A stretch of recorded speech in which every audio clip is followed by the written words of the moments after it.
Mga ka-sports, isang tanong na matagal nang bumabalot sa mga Gilas fans.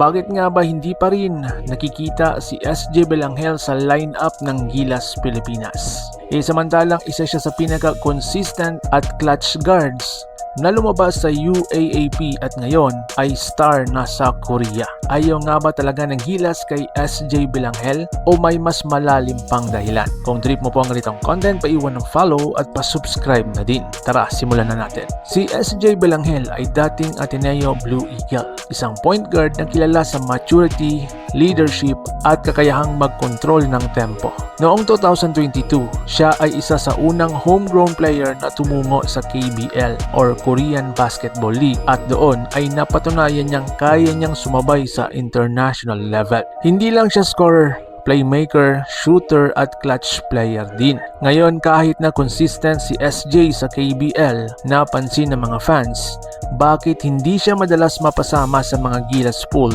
ni Coach Tim Cone? Ang unang dahilan daw ayon sa ilang insiders ay system fit. Ang sistema ni Coach Tim ay nakasentro sa triangle offense na nangangailangan ng mas matangkad, versatile guards na kayang maglaro off-ball kagaya ni Scottie Thompson, Chris Newsome at Dwight Ramos. Sa ganitong sistema, minsan hindi nabibigyan ng sapat na value ang mga pure point guard tulad nila SJ. Dagdag pa, mas pinipili ni Coach Tim ang mga guards na may defensive versatility, mga kayang magbantay ng 1 hanggang 3 positions. Ayon sa ilang reports, wala namang personal na issue si Coach Tim o ang SBP kay SJ. Ang problema lang talaga ay ang availability at sistema. Mga ka-sports, dahil nasa Korean po si SJ, mahirap daw i-adjust ang schedule para sa mga training camp ng Gilas, lalo na kung biglaan ang mga tawag. Pero may mga fans ang nagsasabi, kung si Renz Abando nga, galing din sa Korea pero nakakasali,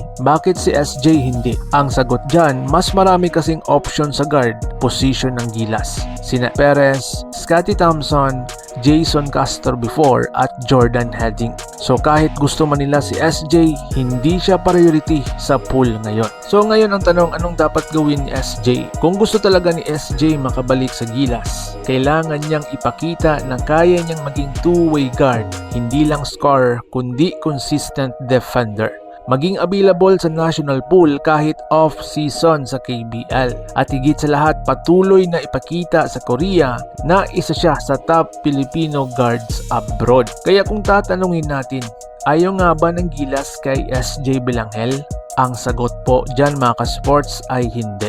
Hindi siya ayaw, kundi hindi lang siya akma sa kasalukuyang system at priorities ni Coach Tim Cone. Pero sa talent ni SJ, impossible na hindi siya muling mapansin, lalo na kung patuloy siyang mag-i-improve sa Korea. Ikaw mga ka-sports, ano sa tingin mo?